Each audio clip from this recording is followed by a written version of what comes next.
अस्सलामुअलैकुम दोस्तों और साथियों, उम्मीद है आप लोग खैरियत से होंगे। इस वीडियो में हमने बात करनी है कि जो आर्थराइटिस का मसला होता है, जो जोड़ों की सोजिश का मसला होता है, चाहे तो वो रूमेटॉइड आर्थराइटिस हो, चाहे वो ओस्टियोआर्थराइटिस हो, चाहे वो एनकाइलोजिंग स्पॉन्डिलाइटिस हो, यानी ये मुख्तलिफ किस्म की वो बीमारियां हैं जिसमें आपके जोड़ों के अंदर सोजिश रहती है। अब बहुत आसान है हमारे लिए कि हम आपको सोजिश के खिलाफ वाली दवाइयाँ दे दें, जिसको हम एंटी इन्फ्लामेटरी कहते हैं, दर्दों की दवाइयाँ। बहुत आसान है हमारे लिए कि हम आपको DMARDs दे दें, disease modifying anti rheumatic drugs उनको हम कहते हैं। हमारे लिए बहुत आसान है कि हम आपको स्टीरॉयड दे दें, लेकिन इन तमाम दवाइयों के बहुत हद तक नुकसान भी होते हैं। जैसे कि दर्दों की अक्सर दवाइयाँ जिगर के लिए ख़तरनाक होती हैं, गुर्दों के लिए ख़तरनाक होती हैं, मैदे के लिए ख़तरनाक होती हैं, दमे के मरीज़ के लिए ख़तरनाक होती हैं, दायमी सांस का जिनका मसला होता है उनके लिए ख़तरनाक होती हैं। स्टीरॉयड आपकी इम्यूनिटी को कम करते हैं, और बाकी जो दवाइयाँ होती हैं DMARDs का मैंने जिक्र किया था, उनके अपने बहुत ज़्यादा साइड इफ़ेक्ट होते हैं। तो कोशिश हमारी होगी इस वीडियो के ज़रिए हम 8 उन खानों की बात करेंगे जिनके खाने से ये सोजिश बढ़ी हुई होती है। जब आप उनको नहीं खाएंगे तो इन्फ्लेमेशन कम हो जाएगी और इन दवाइयों की कम से कम ज़रूरत पड़ेगी। तो ये 8 जो चीज़ें हैं खाने वाली, इनसे आपने परहेज़ करना है। तो एक एक करके इनके बारे में हम बात करेंगे। जो पहली चीज़ है वो है मिठाइयाँ, वो है मीठी चीज़ें। यानी आप जितना मीठा खाएंगे उतना ज़्यादा आपको सोजिश या आर्थराइटिस ज़्यादा होगा, उतनी ज़्यादा आपको दर्दों की दवाइयाँ लेनी पड़ेंगी। मिसाल के तौर पे अगर आप एक सोडा की बोतल भी पी लेते हैं, ये सॉफ्ट ड्रिंक्स हम पीते रहते हैं, तो इसके अंदर एक के अंदर अगर 40 ग्राम शुगर है तो वो ही काफ़ी है आपके जिस्म के अंदर उस सोजिश को शुरू करने के लिए, जो आपको फिर जोड़ों के दर्द में इजाफे का बायस बनती है। तो मिठाइयाँ, ये जो सॉफ्ट ड्रिंक्स है, ज़्यादा मीठी चीज़ें हैं, जितना आप इनसे परहेज़ करेंगे उतना ज़्यादा आपको जोड़ों का जो दर्द है वो कम। वैसे तो हम तकरीबन हर दूसरी वीडियो में लोगों को कहते हैं कि आप दूध पिएं, क्योंकि दूध में कैल्शियम है, उसमें प्रोटीन है। तो अक्सर लोगों को हम ये लेक्चर देते हुए नज़र आते हैं, लेकिन वो लोग जो जोड़ों के दर्दों का शिकार हैं उनको ये बात समझनी चाहिए कि जो दूध या दूध से बनी हुई चीज़ों के अंदर एक प्रोटीन होती है जिसको हम केसीन प्रोटीन कहते हैं या केसीन कहते हैं। अब ये केसीन भी बड़ी बदनाम है कि ये हमारी जो सोजिश होती है जिस्म में कहीं पे, लेकिन ख़ास तौर पे जो जोड़ों में इन्फ्लेमेशन होती है तो उसको बढ़ावा देने की तरफ जाती है।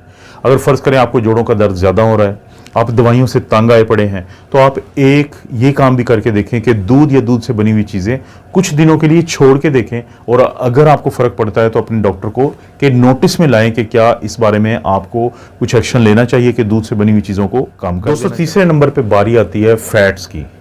जो फैटी फूड्स होते हैं वो देखें, फैट्स होती हैं दो किस्म की, ना तो सारी अच्छी हैं ना तो सारी बुरी हैं। आपने बस इस फ़र्क को समझना है अगर आप जोड़ों के दर्द का शिकार हैं। मिसाल के तौर पे वो फैट्स जो कि एक फल होता है बड़ा मशहूर, मैं अक्सर उसका जिक्र करता रहता हूँ कि एवोकेडो, या फिर वो फैट्स जो ऑलिव ऑयल में है, या वो फैट्स जो नट्स के अंदर होती है, यानी बादाम, अखरोट, ये ड्राई फ्रूट। तो इनको हम कहते हैं कि ये अच्छी फैट्स हैं, इससे आपको नुकसान नहीं होगा, इससे आपको मसला नहीं बनेगा। लेकिन अगर आप वो फैट्स लेते हैं जो मिसाल के तौर पे आप प्रोसेस फूड खाते हैं, आप फास्ट फूड खाते हैं, और आप जाते हैं और ये फ्राइड फूड लेते हैं, आप डोनट्स वगैरह खाते हैं, आप ये इस तरह की अगर बहुत ज़्यादा चीज़ें खाते हैं जिसको हम प्रोसेस्ड और अल्ट्रा प्रोसेस्ड फूड कहते हैं, तो उनकी वजह से जो फैट्स आपके जिस्म में आती हैं वो अच्छी फैट्स नहीं है। तो जोड़ों का जो मरीज़ है उसके लिए ये फैट्स नुकसानदेह हैं। इस फ़र्क को समझते हुए आपने फैसला करना है कि आपने फैट्स का कौन सा ज़रिया इस्तेमाल करना है, वो किस ज़रिए से आपने। दोस्तों, आपने शुगर की तो बात की थी, लेकिन यहाँ पर थोड़ा सा एक कार्बोहाइड्रेट का कॉन्सेप्ट है, चौथे नंबर पे मैं चाहता हूँ कि उसको मैं आपको समझा दूँ। हमारे पास दो किस्म के कार्बोहाइड्रेट्स होते हैं। एक होते हैं बिल्कुल सिंपल कार्बोहाइड्रेट्स जिनको हम कहते हैं। वो सिंपल कौन से होते हैं कि जैसे मिसाल के तौर पे आपने कोई वाइट ब्रेड ली, आपने क्रैकर्स खाए, आपने वाइट राइस यानी सफ़ेद चावल खाए, या आपने आलू और आलू से बनी हुई चीज़ें खाई। ये इतनी सिंपल शुगर होती है कि ये आपके खून में पड़ी रहती है। ये आपके खून में, क्योंकि जब आप इनके अंदर शुगर, क्योंकि कार्बोहाइड्रेट ज़्यादा होता है, तो वो आपके इस्तेमाल में आने की बजाय ज़्यादा देर तक खून में रहती है, और उसके बाद यही आपके जो इन्फ्लेमेशंस होती हैं जिस्म के अंदर मुख्तलिफ़ किस्म की, उनको बढ़ावा देने का बाइस बनती है, और उन्हीं में जोड़ों के जो दर्द है, आर्थराइटिस है, वो भी शामिल है। तो कोशिश करें कि इस टाइप के जो खाने हैं वो भी आपने परहेज़ करने हैं जिनके अंदर इस किस्म की कार्बोहाइड्रेट। 5वें नंबर पर हम जिक्र करेंगे सिगरेट्स का, स्मोकिंग का, और अल्कोहल यानी उमुल खबाइस या शराब का। तो इनके बारे में जो जितनी भी स्टडीज़ हुई हैं उन्होंने ये बताया है कि ये दोनों चीज़ें आपके जोड़ों के दर्द को, उसकी इन्फ्लेमेशन को, उसकी सोजिश को बढ़ावा देती हैं। चाहे तो वो गाउट यानी यूरिक एसिड के बढ़ने की वजह से हो, या फिर वो जो रूमेटॉइड आर्थराइटिस या ऑस्टियोआर्थराइटिस हो। तो सिगरेट्स यानी स्मोकिंग और शराब, ये दोनों चीज़ें आपके लिए बहुत बड़ी खराबी का बाइस। दोस्तों, छठे नंबर पे जो चीज़ शामिल है वो ऐसे है कि आजकल मेरी जो तीनों चैनल्स पे वीडियोस होती हैं उनमें एक चीज़ का मैं अक्सर जिक्र करता हूँ जिसको कहते हैं एडवांस ग्लाइसीमिक एंड प्रोडक्ट्स, कि हमारे जो बुढ़ापे में या बूढ़ा होने के अमल को तेज़ करने में एक चीज़ का जो बहुत बड़ा किरदार है वो ये चीज़ें हैं जिनको हम एजिस कहते हैं। अब ये बनते कैसे हैं कि जब आप मुख्तलिफ़ किस्म के खाने जो हैं वो यानी मीठा खाना है और साथ आपने प्रोटीन या फैट डलवाई है और उसको आप फ्राई करवाते हैं, यानी अक्सर जब आप फ्राई किए हुए खाने बनवाते हैं तो उन खानों के अंदर ये एडवांस्ड ग्लाइकेशन एंड प्रोडक्ट्स बन जाते हैं। अब जब ये बनते हैं और हम इसको खाते हैं और ये हमारे जिस्म का हिस्सा बनते हैं तो हमारा जो इम्यून सिस्टम होता है, मुदाफ़ती निज़ाम होता है, वो ये समझता है कि ये कोई ख़राब चीज़ है क्योंकि इसमें प्रोटीन और फैट्स टूट फूट जाती हैं। तो जब वो इनको निकालता है तो उसको निकालने के अमल के दौरान हमारा जो इम्यून सिस्टम है वो कुछ ऐसी प्रोटीन बनाता है, कुछ ऐसे एलिमेंट्स बनाता है जिनको हम साइटोकिन्स कहते हैं, जिसकी वजह से पूरे जिस्म में सोजिश बहुत ज़्यादा बढ़ जाती है। और अगर आप जोड़ों के मरीज़ हैं और आप फ्राई किए हुए खाने बहुत ज़्यादा खाते हैं, यानी मीठा और चिकनाई और प्रोटीन को आप फ्राई करवा लेते हैं, तो उससे जो आपको चीज़ें बनेंगी वो भी आपके जोड़ों के दर्द को। दोस्तों, एक चीज़ होती है जिसको हम ग्लूटेन कहते हैं। ये बुनियादी तौर पे एक ऐसी प्रोटीन है जो गंदम में मौजूद होती है, जौ में मौजूद होती है, राय का जो एक आटा होता है उसके अंदर मौजूद होती है। कहा तो ये जाता है कि वो लोग जिनको सीलिएक डिजीज़ हो, यानी जो बड़ी आंत होती है उसकी आंतों की जो सोजिश होती है वो बढ़ जाती है कुछ लोगों में जब वो गंदम की रोटी खाते हैं। तो डॉक्टर जब टेस्ट करवाते हैं तो पता चलता है उनको ग्लूटेन सेंसिटिविटी है।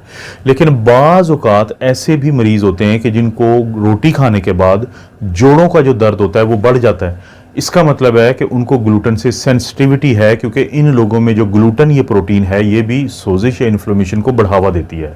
अगर आप भी उस कैटेगरी में आते हैं तो आप अपने डॉक्टर के साथ मशवरा करके 2 से 3 हफ्ते के लिए गंदम की बनी हुई रोटी, राय या जो बाकी जौ की बनी हुई रोटी है उससे परहेज़ करके देखें।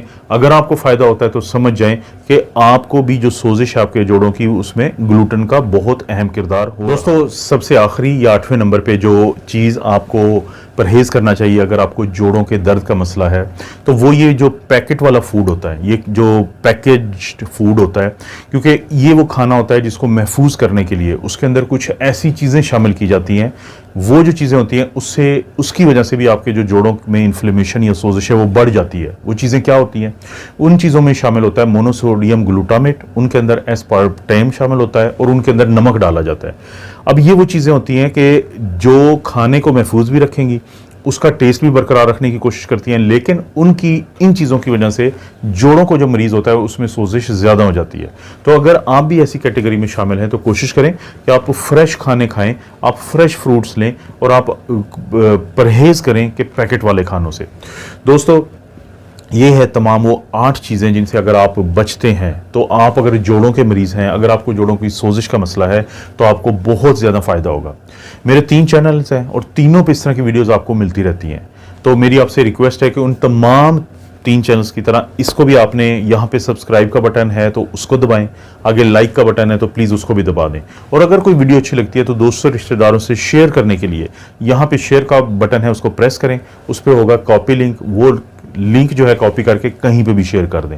आप अपना और अपनी फैमिली का ख्याल रखें। अल्लाह ताला आपको और आपकी फैमिली को हर किस्म की बुराई, बीमारी और आजमाइश महफूज रखें।